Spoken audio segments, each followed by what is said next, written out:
So let's take an example of start to start. So suppose activity A is there and activity B is there, and both the activities has some start and end. This activity A and B will have start and end, and this will have start and end. So both activities, how these activities will be scheduled, like activity A will finish, then activity B will start, or both will run in parallel. Right. So next phase involved in time management is you have to sequence the activities. Yeah friends, the sequencing of activities is done with the help of sequences. Is basically putting up pieces of the work together. It's like putting the right pieces together. So sequencing activity is done with the help of different methods.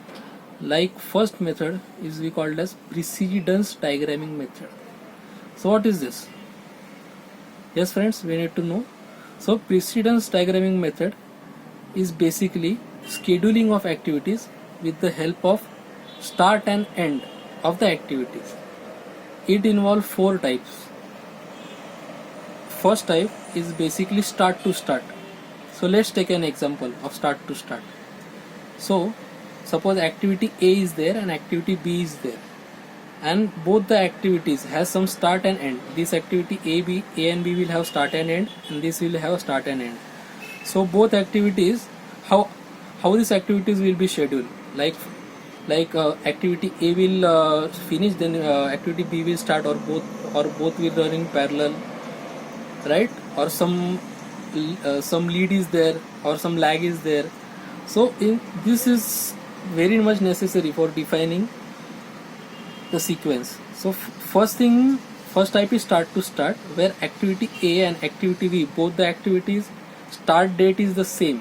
Like activity A is starting on day 1 and activity B is also starting on day 1, but activity A will have some duration, will have some duration, say X.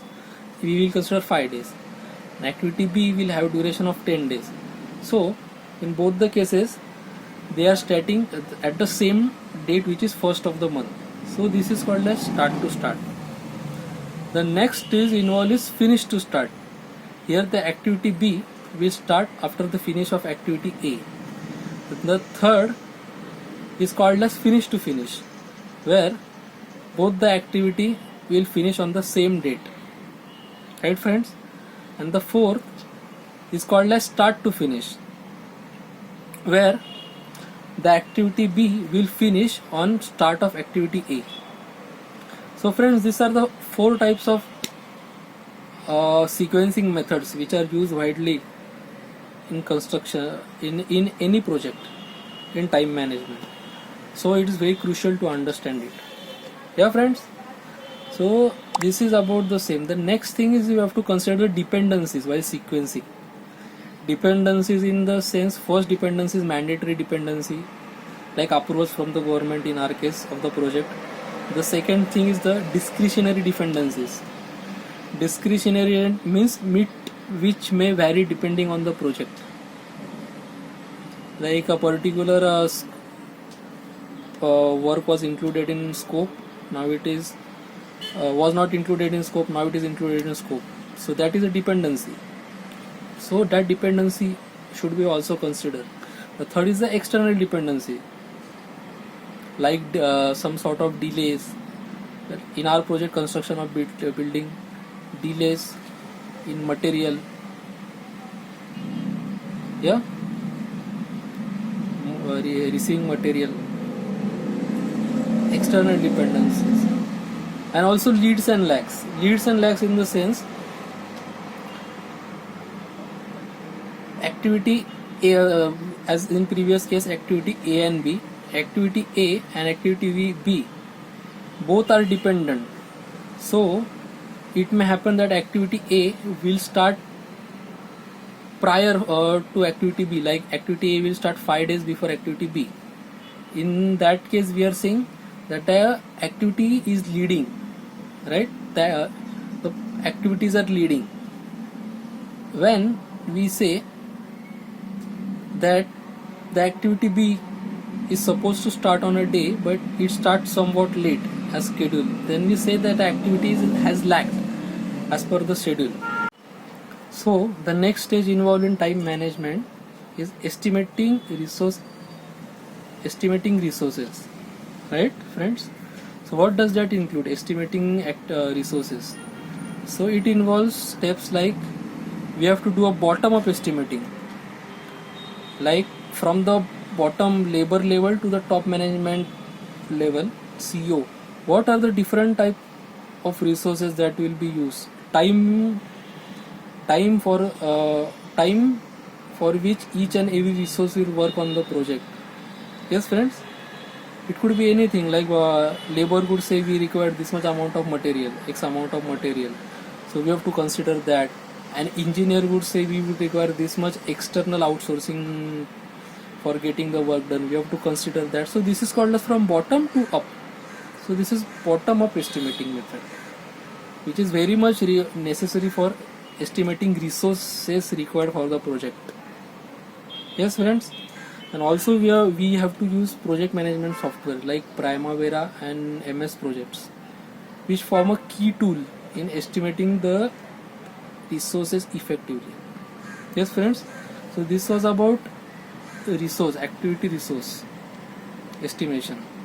The next thing comes is the activity duration.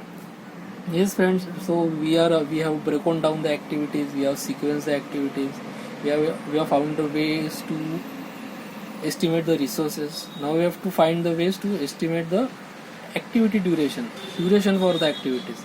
So different methods are used. So one of the method is parametric estimating. In this method we are considering historical data and also current data.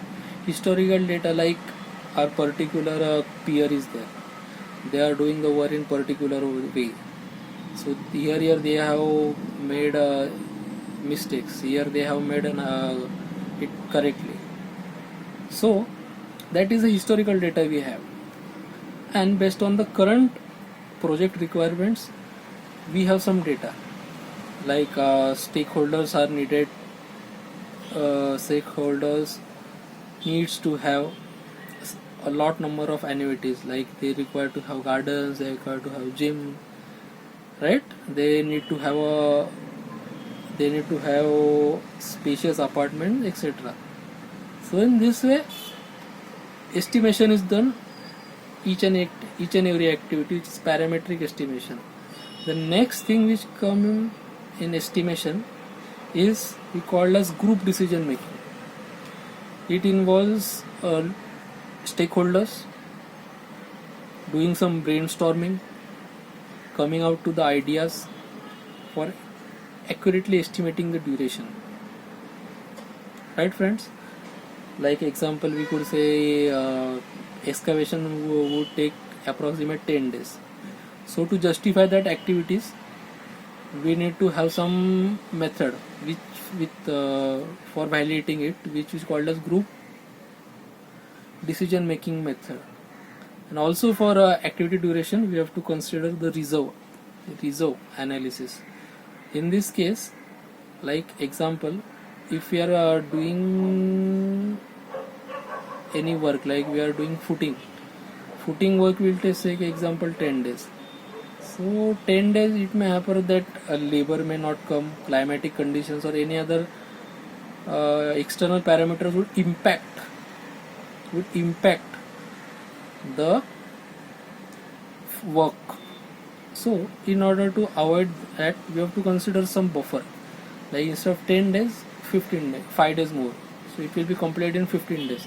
So the high chance that whatever we are doing the time management, there is no delay or slippage in whatever we have planned.